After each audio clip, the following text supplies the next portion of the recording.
What is going on, beautiful people? I hope you're all having a fantastic day. Today we are going to talk about the pros and cons of living in Westminster, Colorado.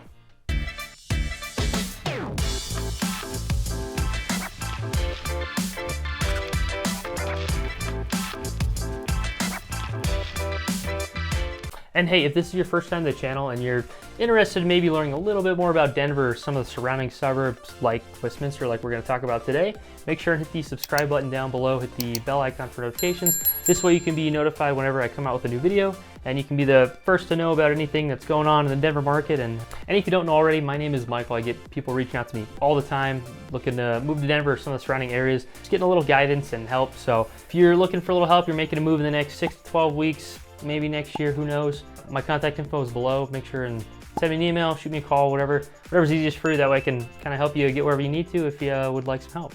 So if you're not already familiar with where Westminster is or where it's at, it's kind of northwest of the Denver area. It's kind of on the way if you're driving to Boulder, Colorado. It's just kind of like this large open area. It's about 116,000 population, so it's a fairly large city. It's a little bit spread out, but it's kind of in that, northwest corner, and not a whole lot of people know about it just because it's kind of on the outside of things. So people aren't usually traveling to Westminster if there's not something specific going on there or if they live there. All right, so let's start with some of the pros. The first one, and probably the most appealing thing on the list, is that it's an affordable place to live. Median single family home over there is going for about $559,000 right now. So compared to some of your other areas throughout Denver, it's kind of a bargain. A lot of people might think, oh, I don't know, that seems kind of expensive, but compared to some of the other places for where you're actually at, it's not a bad deal. If you're, looking to stay a little bit more central, you're gonna be paying maybe about $150,000 more to kind of get a little bit closer to the city. The next great thing about Westminster is there's a lot of open space and a lot of parks and trails kind of throughout. So one of my favorite spots is actually the Westminster Hills Dog Park. It's got about 400 plus acres of just open space. You can kind of take your dog and run. During the summer, sometimes there's a little bit of water and like a little river that kind of just flows through that the dogs all kind of like to run through and play in. So it's just a great place to meet up with friends, maybe other dogs, or just kind of meet some other dog, families that, might have similar interests, and, get together, have some doggy play dates. It's also a great place to go for a quick run if you want to just let your dog run off leash and just run around circles. I will say they do have signs up in the summer for rattlesnakes. I've never seen one, but if you go there, be a little careful. You don't want your dog to get bit on accident. And just south of that dog park that I was just talking about is Stanley Lake Regional Park, which has got about 3,000 acres of just kind of lake, open space, trails, all sorts of things. Some of the popular things people do there, they camp, they fish, they hike. I know they do some horseback riding around there. There's paddle boarding, all sorts of fun activities. You can just kind of go and get lost for a day and just kind of wander around, enjoy the outdoors, get away from the city a little bit, and just kind of enjoy yourself. Another good thing about Westminster in general is it's relatively close to the mountains compared to some of the other areas in and around Denver. So if you're trying to get up to the mountains for the weekend just to go snowboarding or skiing or just something of that sort, it's not too far of a drive. You're not gonna have to, drive through the entire city to get there. You can kind of just swing in there. Another great spot is kind of up in Boulder. There's the Flatirons. You can go hiking.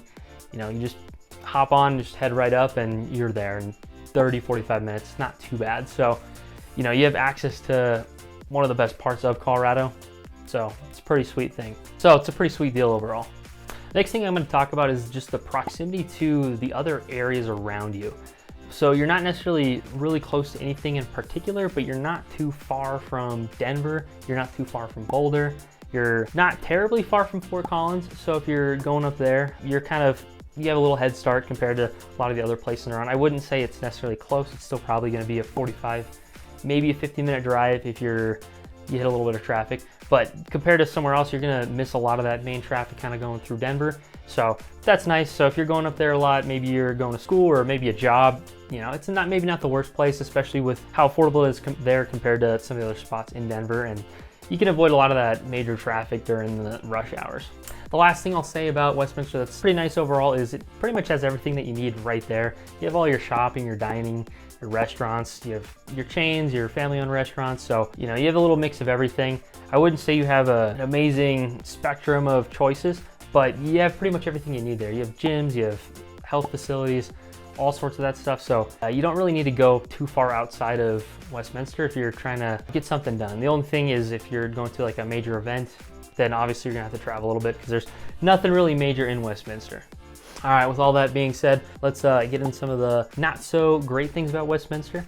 First thing I'm going to talk about, and kind of repeating myself because I actually listed it as a pro, but it also can be considered a con, is you're kind of far from a lot of the suburbs. You're not really close, so you're kind of the oddball on the outside of Denver. So if you're trying to get to pretty much anywhere else in Denver, it's not super close by. You might have to travel a little bit, especially if you're going down to Aurora or kind of southern Denver. You can have a little bit of a drive. It's not right there. A lot of the majority of Denver kind of lives in those other areas. So if you're trying to meet up with friends, you might be meeting a little more than halfway if, you know, everyone's kind of meeting in a central location.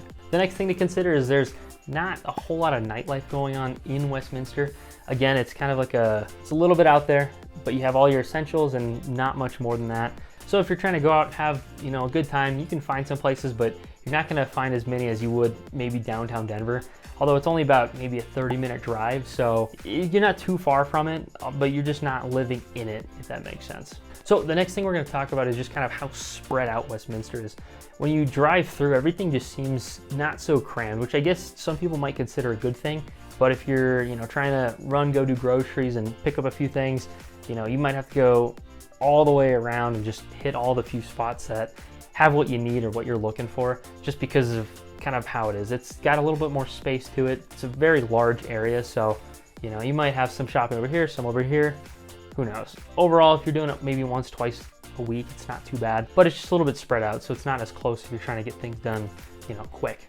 And the last thing I'll mention with Westminster is there's a lot of roads going through. There's a lot of people that go to and from Boulder, from Denver. So you're gonna have a lot of traffic just all the time, just from people commuting, just going through Westminster. So you're gonna have a little bit of traffic going through it. You have a lot of major roads kind of going through that area. So it's gonna be a little bit busier than the actual place itself, or at least that's how it'll feel. But for the most part, you know, you get used to it, not so bad. So with all that being said, I mean, there are some positives, some negatives. I actually had to dig pretty hard for some negatives about Westminster because it's a very neutral place. I wouldn't say it has a ton of things going on for it. However, there's not a whole lot of negatives to it either. So very neutral area. I would say it's super great, not super great. It's a very good blend of just normal, kind of what you'd expect when moving somewhere. And you have some really nice outdoor stuff. So if that's kind of your thing, not a bad place for you.